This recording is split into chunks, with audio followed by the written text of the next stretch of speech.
Karena saya tadi ada pertemuan dengan balai karantina bersama Pak Dekan, sehingga kita pindah kuliahnya di malam hari ini. Jadi sesuai dengan topik yang dibagikan,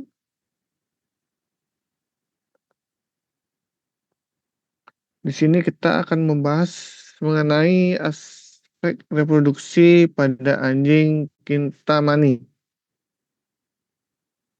Dengan pengampu saya sendiri, Dr. Hewan Iwan Fajar Gunawan MSI. Oke, sebelum saya mulai, di sini udah dibagi belum grupnya? Kemarin bersama Dok Devi sudah ada yang berisi satu kelas 5 kelompok nih.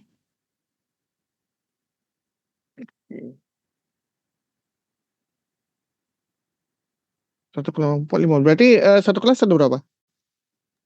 Satu kelas ada sekitar 40-an orang, Dok. Jadi kemarin 5 kelompok, satu kelompok isi sekitar 10 dan 9 orang, Dok. Oke, berarti satu kelas ada 5 kelompok ya? Iya, betul, Dok.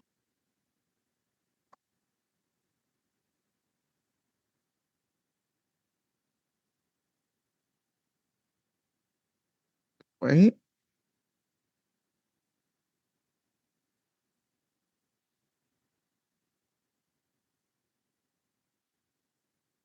Oke, selanjutnya,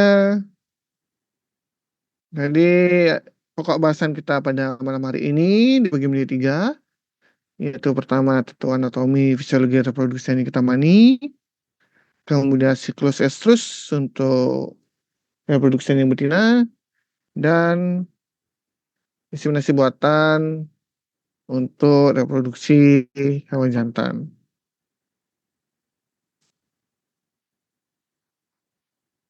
Oke, kita mulai dari anatomi. Mungkin ini kita mereview saja ya, karena kan sudah lulus anatomi 2 semua. Jadi sudah tahu mengenai organ reproduksi dari anjing, baik jantan maupun betina. Jadi yang jantan, yang primer dia ada testis, kemudian testis akan menghasilkan sperma yang disalurkan melalui ductus deferens, kemudian melewati prostat untuk diberikan cairan aksesori, kemudian masuk ke saluran uretra menuju penis yang dikeluarkan melalui penisnya. Kemudian pada anjing betina, yang primer adalah ovarium, kemudian ada avidat, baru corona uteri, hipokarsio, uterus, cervix, kemudian ada vagina, dan di depan vulva.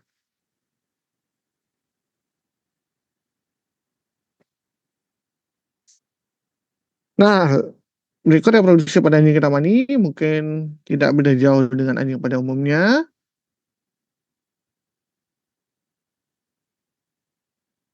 Hmm,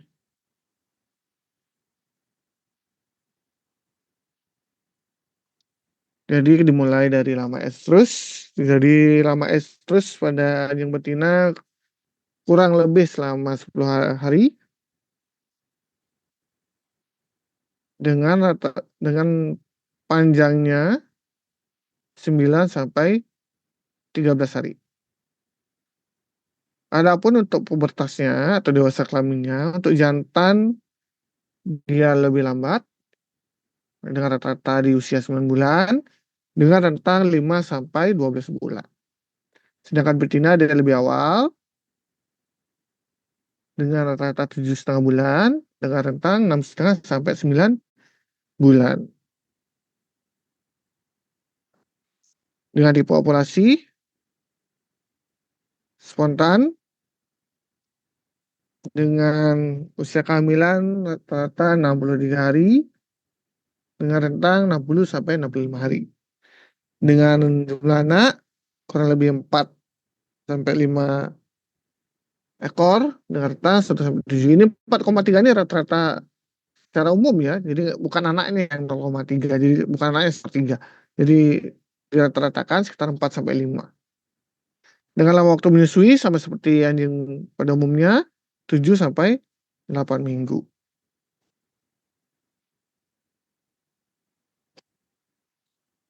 Nah, adapun siklus estrus dari anjing betina, untuk fasenya ada pertama fase proestrus, kemudian estrus, diestrus, dan anestrus. Jadi yang pertama itu proestrus dengan durasi kurang lebih 10 hari dengan rentang durasi 9 sampai 13 hari yang ditandai vulva membesar, kemudian adanya aliran darah, anjing tampak gelisah, serta tidak mau didekati oleh pejantan. Sedangkan fase estrus lamanya kurang lebih 10 hari,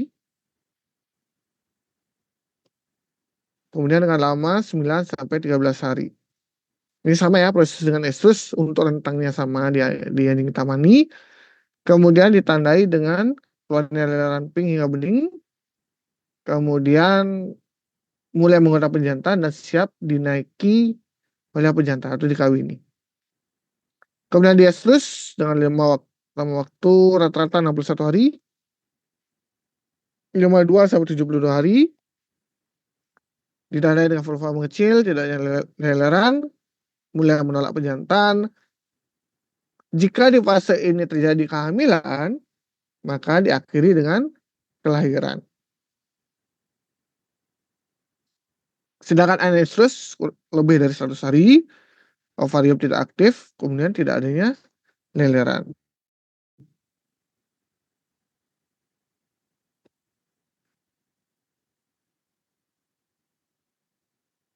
Oke, nah sekarang untuk mendeteksi siklus estrus pada anjing betina, biasanya kita akan melakukan pemeriksaan swab vagina atau pemeriksaan sitologi untuk melihat sel-sel apa aja yang ada.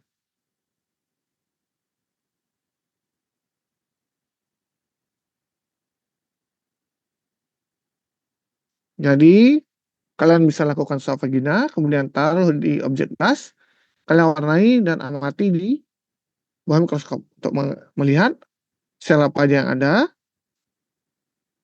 kemudian dapat dilakukan deteksi siklus apa yang terjadi di sana. Kita mulai dari proestrus. Pada swab vagina akan terjadi peningkatan sel intermediat menuju parabasal hingga munculnya superficial. Jadi yang untuk gejala klinis mungkin sudah dibahas tadi, tidak saya bahas banyak. Kemudian pada estrus, nah yang paling banyak ditemukan adalah superficial atau conified epithelial.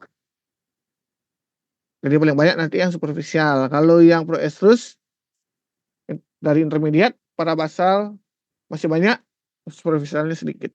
Jadi urutannya itu intermediate akan menjadi parabasal, parabasal akan menjadi superficial.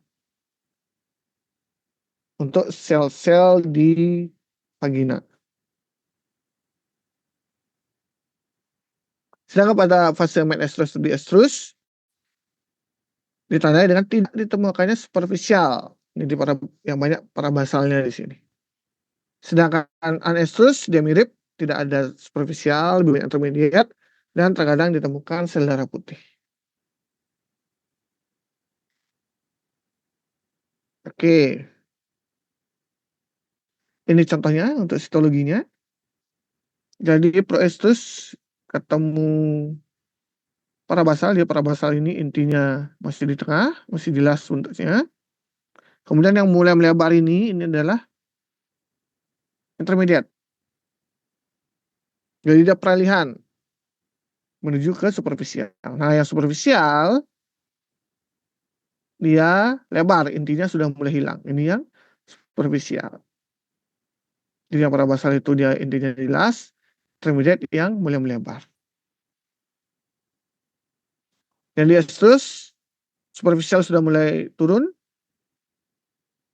Jadi yang banyak di sini parabasalnya dan tekanan ditemukan neutrofil. Sedangkan anestrus full dia parabasal. Jadi sel-selnya itu hanya ada parabasal, jadi tidak ada yang superficial.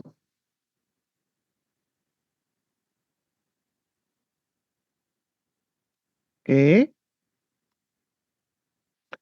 berikutnya kita akan membahas fisiologi hormon atau fisiologi estrus pada anjing betina.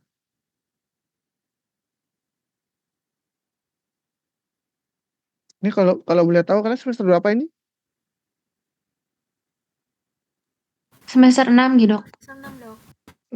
Nah, model fisiologi reproduksi? Semester lalu sudah, Dok. Oh, sudah. Berarti pasti sudah terbiasa dengan hormon-hormon ini.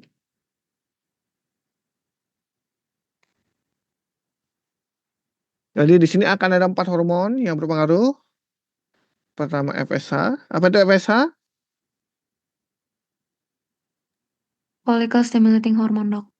Oke, follicle hormone. Kemudian LH. Luteinizing hormone. Oke, bagus. Ya, tepat ada Bira. Tahu nggak sih LH itu apa?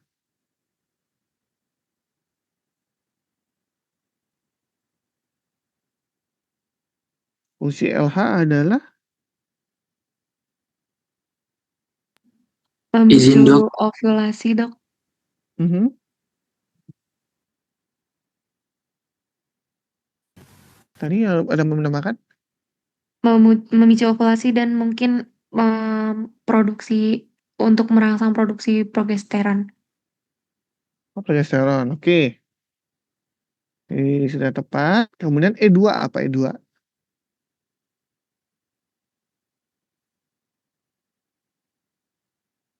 E2 apa? Dimuncak sebelum estrus ya.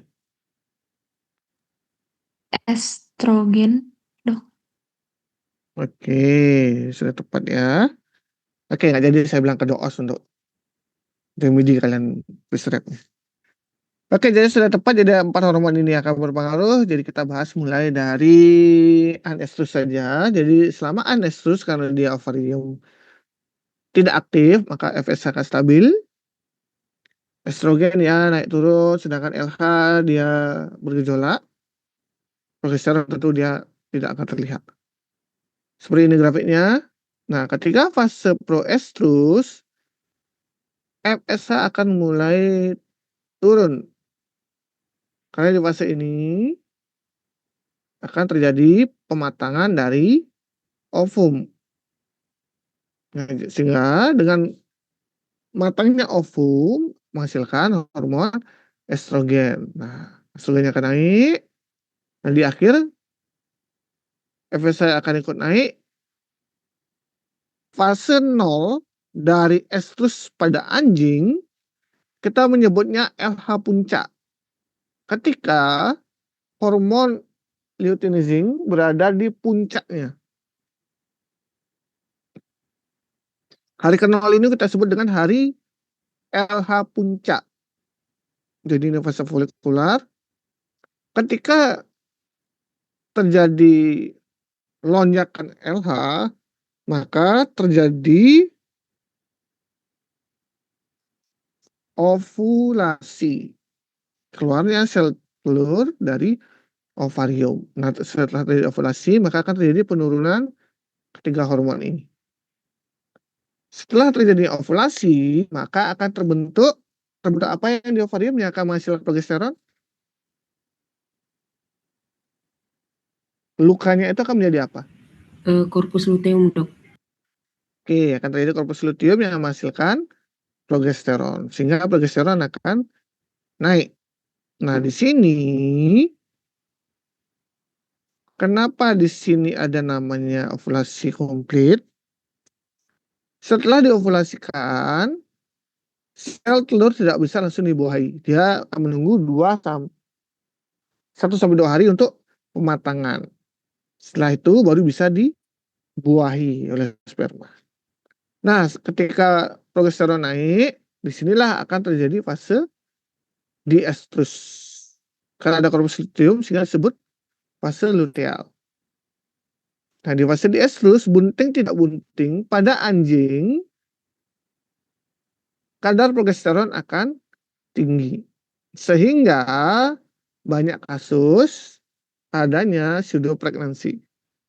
Anjingnya tidak bunting tapi menunjukkan gejala bunting. Kenapa? Karena kadar progesteronnya tinggi.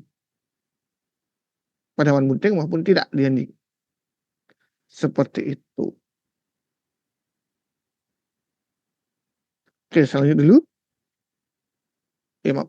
Jadi ini, dari kita bahas di sini di ala puncak, kita bagi menjadi dua. Proestrus dan estrus. Ini perilakuan yang betina ya. Jadi tanda klinisnya. Jadi di dua fase ini vulva akan membengkak. Nah, yang membedakan di proestrus dia terjadi leleran darah pada vulva. Kenapa terjadi leleran darah atau mungkin lebih dikenal dengan mens? Nah, mens pada anjing ini berbeda dengan mens di primata atau di manusia.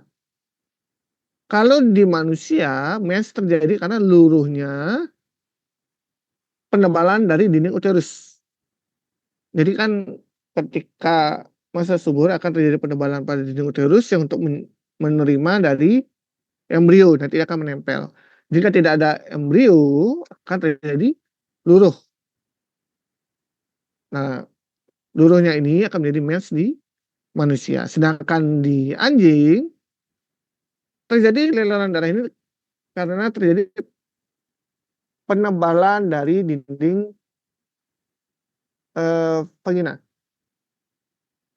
Tadi kan kalian lihat tuh, dari parabasa intermediate menjadi superficial itu terjadi penebalan dari sel-sel di vagina. Nah, penebalan ini, pembesaran ini akan menyebabkan terjadinya pecah pembuluh darah kapiler, sehingga akan muncul leleran darah. Sehingga keluarnya leleran darah ini menunjukkan dia masuk ke fase proestrus.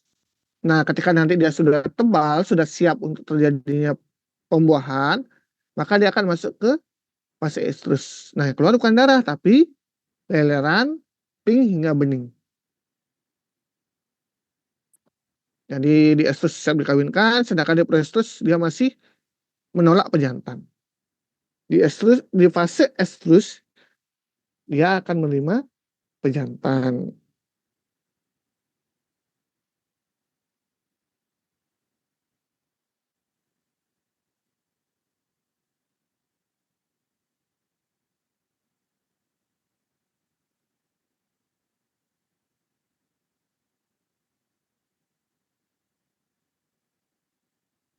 Nah, ini yang tadi untuk ovarium, jadi ada folikel-folikelnya. Jadi pematangan dari folikel, dia akan menjadi folikel the graph yang matang. Kemudian ada oosit yang akan dikeluarkan ketika ada LH. Ketika LH puncak terjadi ovulasi.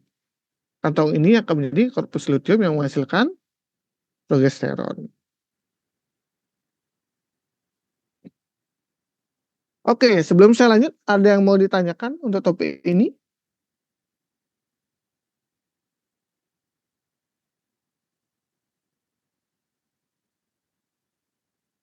Ada yang mau ditanyakan dulu?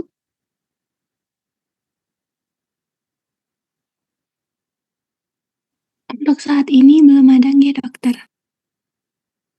Oke. Baik, kalau belum ada, bisa saya lanjut? Bisa, dokter.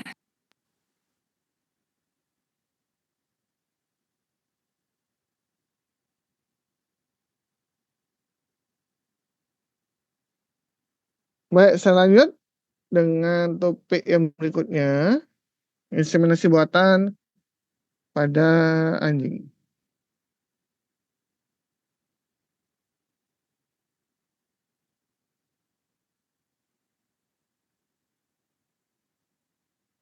Jadi, kenapa kita melakukan inseminasi buatan? Kalian sudah pernah lihat inseminasi buatan nggak? Kemarin di reproduksi apa kebidanan yang dapat ya? Kalian pernah melihat IB pada sapi?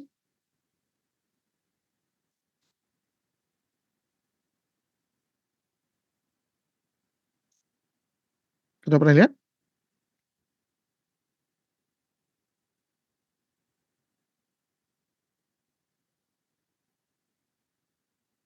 Sudah dok,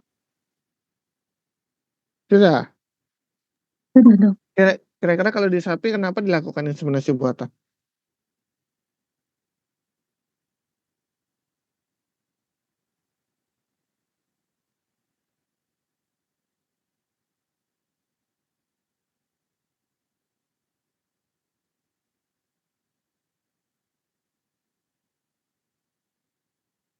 Gimana? Kenapa sih Izin dilakukan dok, inseminasi buatan? Ya, silakan. karena kurangnya populasi antar pejantan dan juga untuk memperbaiki keturunan dari genetikanya. Oke, jadi saya tepat ya. Jadi yang pertama dengan teknologi IB kita bisa melakukan inseminasi lebih banyak, walaupun dengan pejantan yang sedikit. Kemudian dengan kualitas genetik pejantan yang bagus bisa menghasilkan keturunan yang lebih bagus juga. Oke, dari itu di sapi lebih ke memperbanyak populasi. Oke, sekarang kita kembali ke anjing. Jadi beberapa hal kenapa inseminasi buatan dilakukan pada anjing. Jadi ada dua faktor, faktor betina dan faktor pejantan. Jadi yang betina, struktur vagina, kalau ada kelainan anatomi dari vagina sehingga tidak bisa terjadi penetrasi, bisa dilakukan IB untuk melakukan pembuahan. Salah satunya nih, conformational defect, jadi ada kecacatan dari anatominya. Kemudian salah satu lagi ada kelemahan kaki belakang. Jadi ketika dinaiki, kakinya lemah, dia akan jatuh sehingga tidak bisa terjadi pembuahan. Nah, kemudian untuk masalah psikologis. Ada yang tahu pada faktor yang betina masalah psikologis ini seperti apa?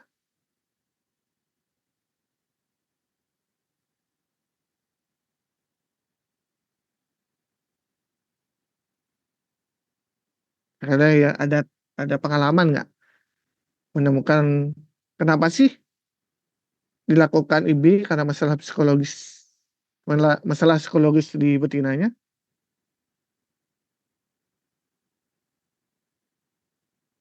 Izin dok, mungkin karena faktor hormon, karena stres itu juga ada hubungannya dengan hormon eh, reproduksi nantinya juga. Mungkin sekian. Oke, pertanyaan. Jawaban yang menarik ya, Tri. Oke, salah satunya stres bisa. Tapi stres sehingga dia tidak mau dinaiki, sehingga menolak. Bisa. Yang lain mungkin ada pengalaman?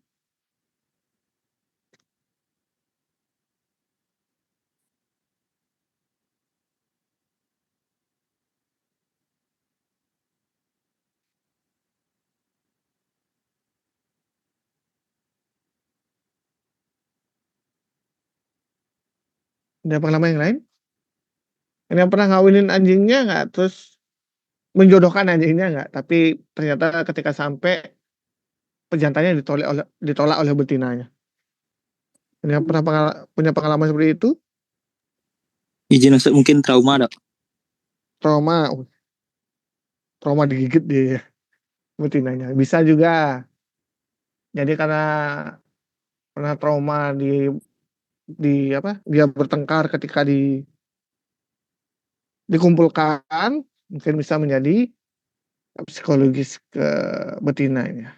Jadi tadi sudah banyak contohnya ya. Pertama ini unik, memang terkadang nggak cuma di anjing, di kucing juga. Kita sudah menjodohkan ini, kita kawin paksa ini. Ternyata betinanya menolak pejantan. Ini kita masih juga belum tahu ya, karena ternyata hewan pun dia memilih-milih ini.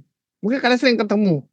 Ada di kucing yang sering, ada kucing Persia cantik dan lain sebagainya didatangkan dengan Persia pedigree ternyata ditolak. Tapi dengan kucing kampung dia mau-mau aja. Itu salah satu psikologis kita yang kita masih tidak bisa menebak kenapa dia gitu. Malah kucing kampung malah mau dikawinkan seperti itu. Di anjing pun sama, kita sudah mencarikan yang sudah stambum, sudah bagus genetiknya. Oh ternyata ditolak oleh yang betina. Tapi dengan anjing liar dia malah mau kawin. Nah, itu untuk menangani itu kita bisa melakukan inseminasi buatan untuk mendapatkan genetik yang terbaik. Kemudian kalau ditolak seperti itu jangan dikawinkan karena bisa mengakibatkan stres. Kalau stres tentu hormon kortisol akan naik sehingga peluang terjadinya pembuahan akan sangat rendah. Oke, itu yang untuk faktor betinanya. Kita ke faktor yang jantan. Ini kelemahan sama dengan artritis, dia tidak mampu menaiki betina. Kemudian ejakulasi dini, terlalu bersemangat, tentu dia tidak bisa membuahi dengan baik. Perbedaan ukuran pejantan dengan betina bisa kita siasati dengan melakukan IB. Nah, cuma jangan kebalik nanti.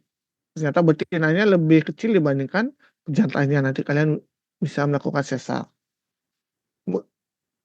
Kalau ini lebih banyak ke betinanya lebih besar dibandingkan pejantannya. Tapi kalau bisa dengan ras yang sama ya, jangan kalian coba bikin ras baru nanti. Kemudian mencegah penularan penyakit tentu dengan IB kita bisa mengontrol kesehatan dari hewan itu.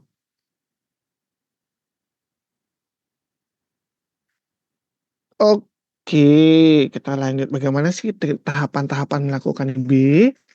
Jadi tahapannya pertama melakukan koleksi semen bukan semen ya, walaupun dua-duanya bahan baku untuk membuat suatu produk. Satunya semen bisa bikin rumah, ini semen untuk organisme baru. Jadi pertama koleksi semen, kemudian kalian melakukan evaluasi semen, dipilih yang terbaik.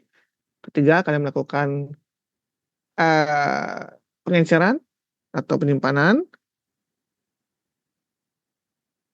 Baru yang terakhir kalian melakukan inseminasi buatan. Oke, kita lanjut ke semen collection. Koleksi semen. Kita bisa melakukan dua metode dengan pijatan manual, kemudian vagina buatan. Kemudian koleksi semen yang ketika ejakulasi di anjing dia akan ada 3 fraksi. Fraksi pertama cairannya akan membersihkan saluran uretra. Fraksi kedua yang kaya akan sperma.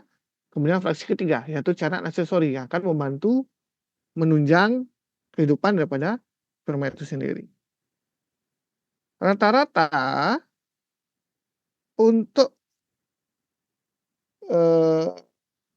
jumlah fraksi kedua biasanya dia 1-3 ml.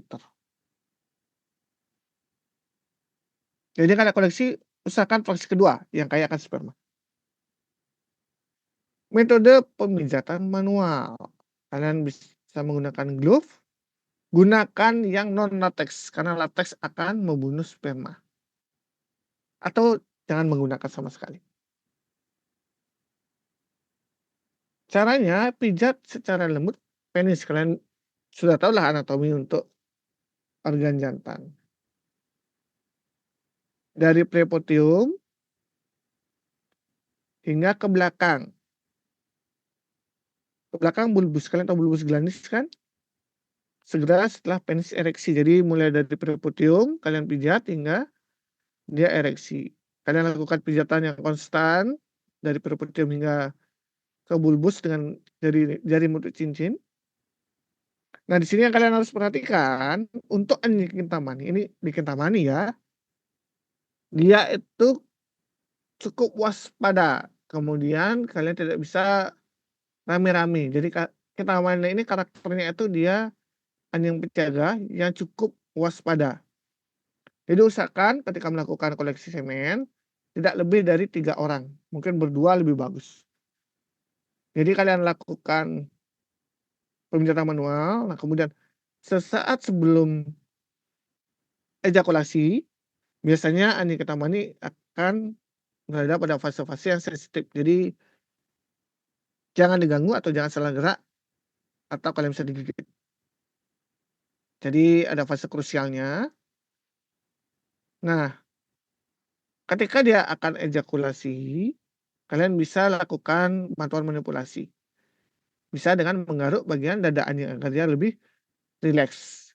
Kemudian menyentuh dengan lembut bagian gland penis. Ini dengan lembut ya, jadi supaya lebih rileks untuk anjingnya. Nah, setelah ejakulasi, kalian tampung. Nah, untuk penampungan, usahakan menggunakan corong yang berbahan kaca supaya kualitas dari semennya terjaga. Oke, jadi ini untuk pijatan manualnya.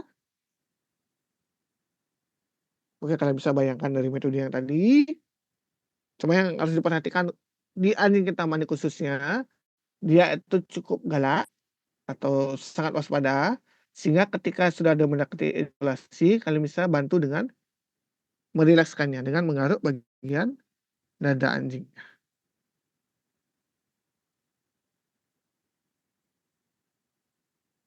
Jadi ini contohnya. Jadi dari propodium hingga ke bulbus. Kalian lakukan pijatan di area sini aja. Ini corongnya, gunakan yang kaca. Kemudian kalian koleksi fraksi kedua. Tadi kan 1 sampai 3. Itu kurang lebih ketika penelitian kemarin dapatnya kurang lebih 1 mili. Ini 2, ini 3. Jadi 1 mili lebih yang bisa digunakan untuk inseminasi buatan. Nah, kemudian vagina buatan digunakan yang Harrop type. Jadi seperti ini. Kalian kasih porcelain. Kalian kasih porcelain, kemudian biarkan dia dinaiki hingga penisnya masuk, baru kalian pegang sehingga dia kayak kopulasi sehingga ejakulasi. Nanti bisa ditampung di sini.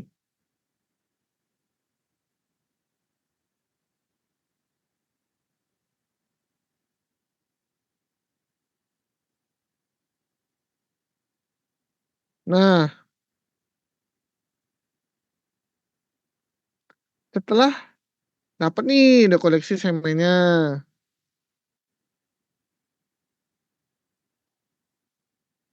terus kita apakan?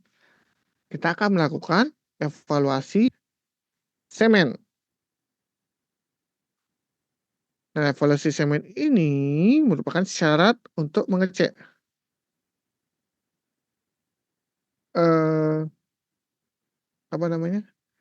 untuk mengecek apakah layak untuk dilakukan IB, karena ada beberapa syarat-syarat agar layak digunakan untuk IB. Nah, yang dilakukan itu pertama ada pemeriksaan makro, kemudian ada pemeriksaan mikro. Nah, yang makro, jadi ini kalian akan melihat warnanya apakah putih terus seperti susu, atau kekuningan, atau hijauan, atau merah. Jadi mungkin bisa ada isi urin kalau dia agak kekuningan, jadi kurang bagus, atau ada darah yang kemerahan. Kemudian volumenya yang tadi, apakah dia di bawah normal, di bawah 1 mili pada anjing. Jadi kalau di bawah itu dia kurang bagus biasanya.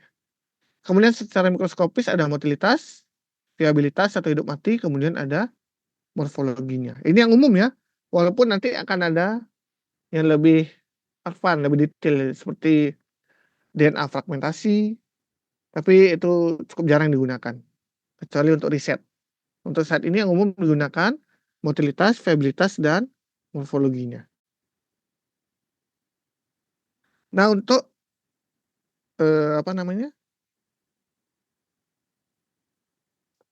untuk pemeriksaan motilitas, jadi kalian ambil 1 tetes semen Kalian teteskan di slide. Kemudian amati di bawah 100 pembesaran 100 kali. Nah, yang kalian hitung adalah pergerakan lurus. Jangan dia bergerak kalian hitung, kayak dia muter-muter kalian hitung juga. Yang dihitung ada pergerakan progresif majunya. Kalian hitung dari 100 sampai 200 sperma, kemudian kalian cari rata-ratanya. Jadi, untuk syarat IB, pergerakan progresif maju harus di atas 70%.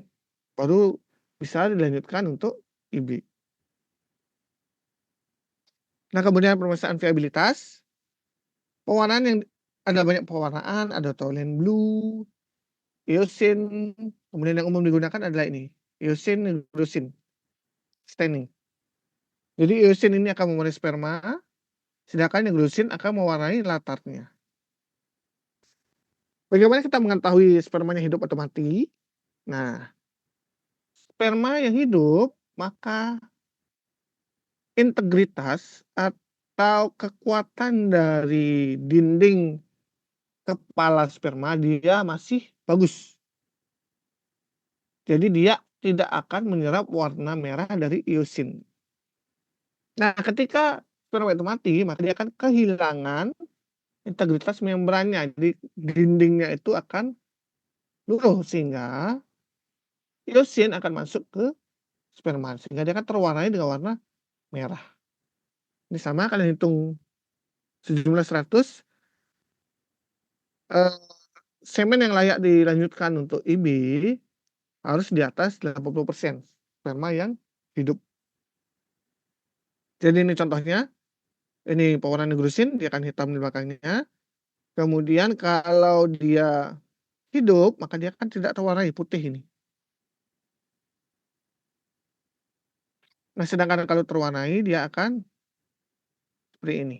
Ini menunjukkan bahwa spermanya sudah mati, karena dia kehilangan integritas dari membran kepalanya. Kemudian untuk morfologi sama, jadi sama ya pewarnaannya, tapi yang dilihat di sini adalah bentuknya. Bentuk kepala, bentuk ekor, kemudian keutuhannya. Jadi ini kelainannya, yang bentuk kepala, ini yang anjing ya. Jadi dia kecil, besar, atau berbentuk tombak. Ada yang tahu nggak kalau bentuknya seperti ini, yang normal di spesies apa? Ada yang tahu nggak? Yuk.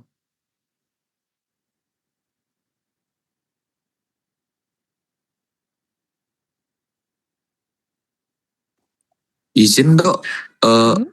apakah unggas dok? Oke, unggas. Seperti ya burung dengan ayam. Kalau di mamalia ada? Paus dok mungkin. Wah, kalau paus saya belum pernah lihat ya. Yang lain? Kalau paus saya belum tahu ya gimana spermanya ya. Dan belum pernah mau koleksinya. Yang bentuknya lancip kayak ini. Tadi ya unggas. Ayam dia seperti ini. Mungkin nanti bebas yang jago IB ayam, kalian melakukan pemeriksaan spermanya, ketemunya seperti ini. Jadi kalau di anjing dia akan kelainan. Tapi di unggas dia akan menjadi normal. Nah, kalau kita dokter hewan, kalian harus mempelajari jenis-jenis sperma yang ada. Yang umum-umum aja ya. Kayak tadi paus saya nggak tahu ya mungkin. Nanti mungkin kita bisa search bersama-sama. Kalau ini mamalia bentuknya seperti ini apa?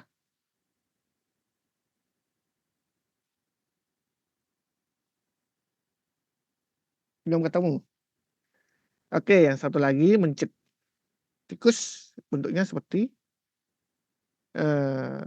lancip ujungnya.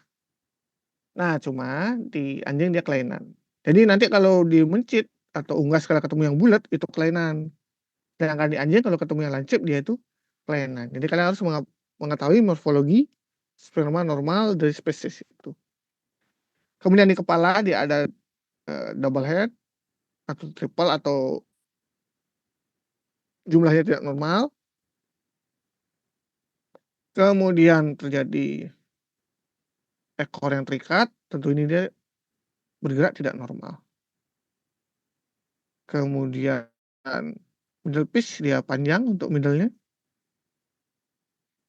Sedangkan yang droplet dia ada harusnya di sini lurus tapi ada droplet di sini. Ini yang bulat ini di lehernya. Ini akan mengakibatkan semua ini akan mengakibatkan kelainan dari motilitas pergerakannya tentu tidak bagus. Jadi ini yang droplet, ini yang tertekuk, bagian midnya, bagian leher. Ini yang putus, jadi ini kelainan-kelainan morfolog. Maaf. Ini oke. Jadi morfologinya nanti sama seperti di hidup mati ya, 80% normal baru bisa lanjut. Oke, sekarang kita udah dapat nih semen. Udah dicek motilitas di atas 70, viabilitas dan morfologi di atas 80. Oke, semen ini layak kita lanjutkan untuk IB. Nah, sekarang diapakan?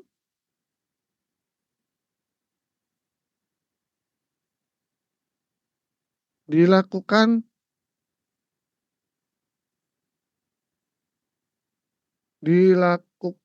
penyimpanan semen. Jadi semen itu kan tadi udah dikoleksi nih 1 mili. Normalnya 1 mili bisa mengawinkan 1 betina. Nah, sekarang kita akan lakukan replikasi atau pembanyakan. Nah, dengan banyak sperma diharapkan bisa disimpan lebih lama. Sehingga bisa digunakan untuk mengawinkan banyak betina. Nah, sekarang udah didapat, kita akan melakukan penyimpanan semen. Penyimpanan semen ini ada 3, yang fresh, yang semen segar ditambahkan pengencer, yang cool atau yang chill, semen segar ditambahkan pengencer disimpan di suhu 5 derajat Celcius. Ini bisa sampai 5 hari umumnya. Kalau yang fresh 1 hari aja. Nah, berikut yang paling lama adalah semen beku. Jadi, semen segar ditambahkan pengencer, ditambahkan gliserol untuk melindungi sperma dari cekaman dingin atau cold shock. Karena nanti kalau mendadak akan ada kristal, ketika pemukulan itu terbentuk kristal yang akan melukai sperma, akan menurunkan kualitas semen itu sendiri. Disimpan dalam nitrogen cair. Ini bisa disimpan tahunan asal suhunya terjaga. Nah, untuk pengencer ini banyak jenisnya, tapi yang umum digunakan di anjing atau anjing hitamani yang riset dilakukan selama ini, tris, kemudian ada tris kuning telur, sekalian dikembangkan oleh Prof. Puja, lebih banyak ke tris kelapa muda. Jadi air kelapa muda sebagai pengencer sperma. Itu lebih bagus karena tidak ada tambahan dari hewan lain. Kalau kalian menggunakan kuning telur, itu ada protein hewani. Itu akan mempengaruhi kualitas sperma atau terjadi penularan penyakit. Kalau menggunakan air kelapa muda saja, lebih bagus. Jadi tidak ada produk hewan lain yang ikut di sana. Ini banyak jenisnya, kalian bisa pilih mana yang terbaik. Kemudian inseminasi buatan. Jadi setelah mens, umumnya anjing betina mau dikawinkan di hari ke-10 hingga 11 dari keluarnya leleran mens tadi, leleran darah. Atau 1-2 hari setelah terus. Jadi kalian harus cari cek LH puncaknya. Oke, jadi ini LH puncak ditambah 1 hari. Kalian bisa cek menggunakan deteksi progesteron atau histologi vagina yang tadi, swab vagina. Yang kita bahas awal tadi. Jadi kalau sudah banyak superficialnya, oh ini sudah estrus, berarti siap dilakukan inseminasi buatan. Oke, oosit pada ini diovulasikan sebagai oosit 1 sehingga menunggu 2 hari setelah ovulasi agar siap fertilisasi atau dibuahi. Dan bisa diulangi 2-3 hari kemudian. Inseminasi di uterin, di uterus tentu lebih baik dibandingkan di cervix. Jadi seperti ini. Jadi ini vaginanya, ini cervix. Jadi yang terbaik itu kalian bisa melakukan deposisi semen di uterus, bukan di depan cervix. Kalau di sini dia perlu berenang melewati cervix. Kalau bisa sampai ke uterus, tentu kemungkinan terjadi pembuahan ya lebih tinggi. Nah, tips kalian melakukan IB, ketika melakukan IB, gun IB atau stronnya, kalian arahkan lebih ke dorsal, agar tidak masuk ke vesika urinaria. Jadi ditarik ke arah sini, hingga ke sini. Oke. Setelah ketemu, baru kalian bisa melakukan injeksi semen. Oke, sampai sini ada pertanyaan untuk IB atau AI, Artificial Insemination.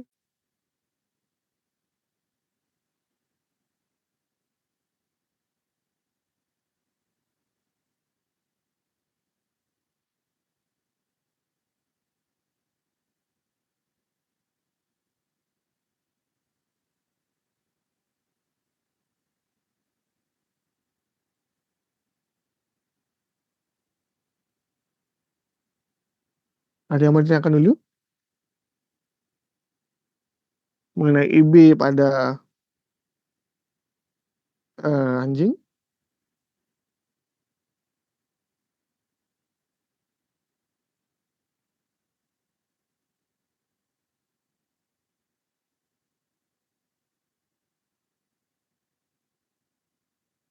Ada yang mau ditanyakan dulu?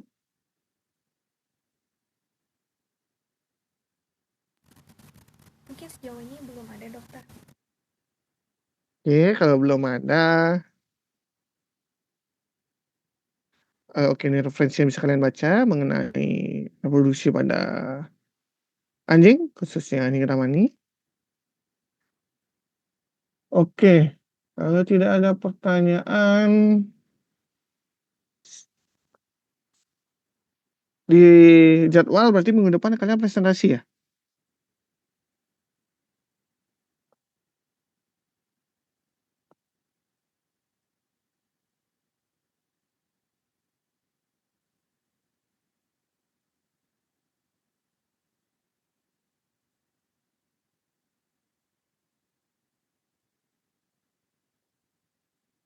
Minggu depan kalian jadwalnya presentasi kan di kuliah ini?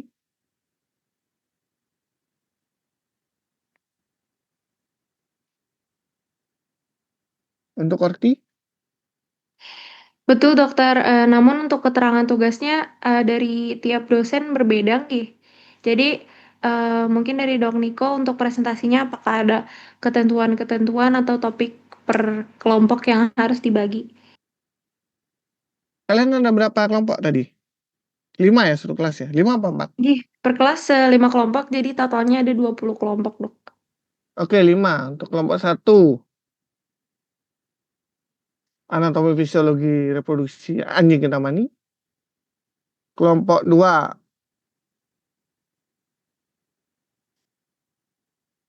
siklus estrus pada anjing ketamani.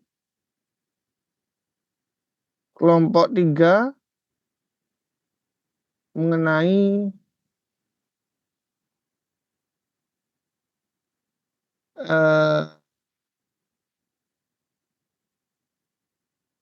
pendahuluan mengenai inseminasi buatan. Kelompok 4, evaluasi semen.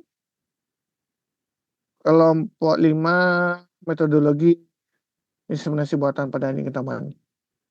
Yang pendahuluan IB ini kenapa dilakukan IB, kemudian sejarah IB, sampai tren atau teknologi IB saat ini.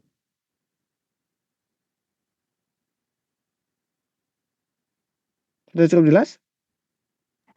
Izin dokter, tadi untuk kelompok 4 apa yang saya kurang mendengar? 4 itu evaluasi hingga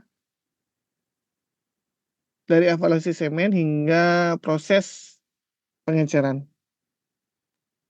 Baik, dokter.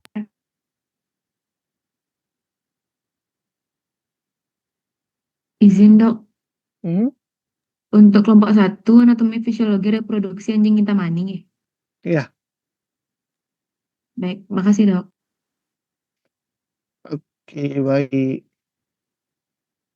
Ini sudah pas ada 5 ya. Jadi nanti ada A1, 2, 3, 4, 5, B1, 2, 3, 4, 5, C1, 2, 3, 4, 5, D1, 2, 3, 4, 5.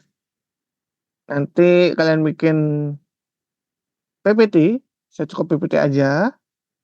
Kalau bisa disertai dengan jurnal pendukung untuk kalian upload di WhatsApp. Oke. Mohon maaf dok, apakah bisa diulang mengenai kelompok 3 sama 5 tadi? Isinya itu apakah ada perbedaan seperti itu dok? Oke, baik. Untuk kelompok 3, jadi pendahuluan inseminasi buatan pada anjing.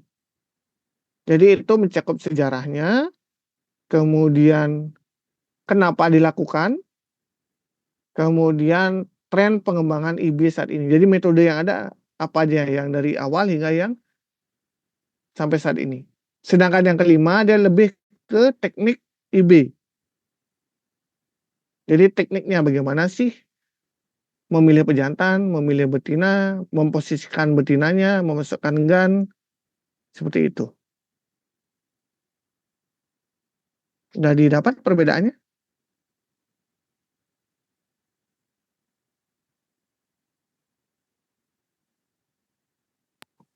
Iya dok, terima kasih dok. Oke, baik, sambil menunggu silakan di absen.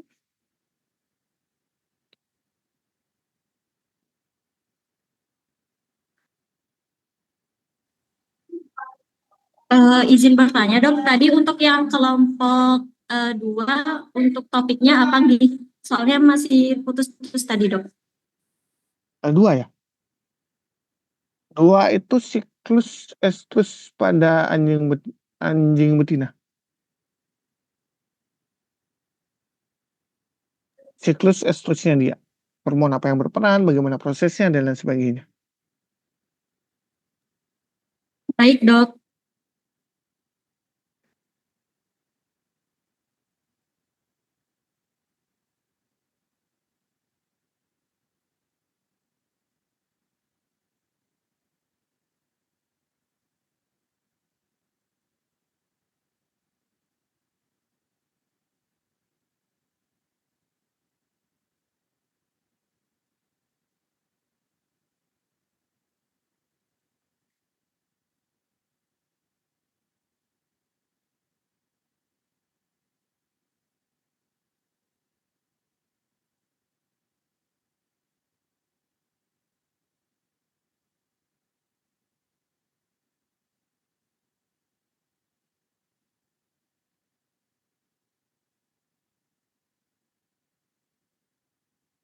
Ada lagi yang mau ditanyakan?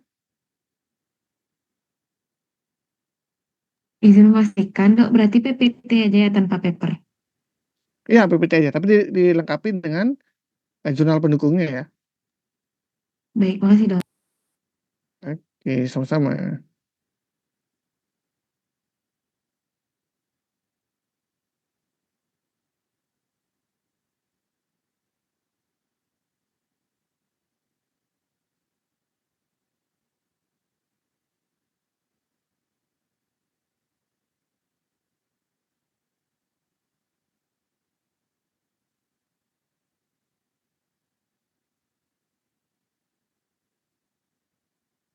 Oke, kalau tidak ada, saya tutup untuk absennya dulu.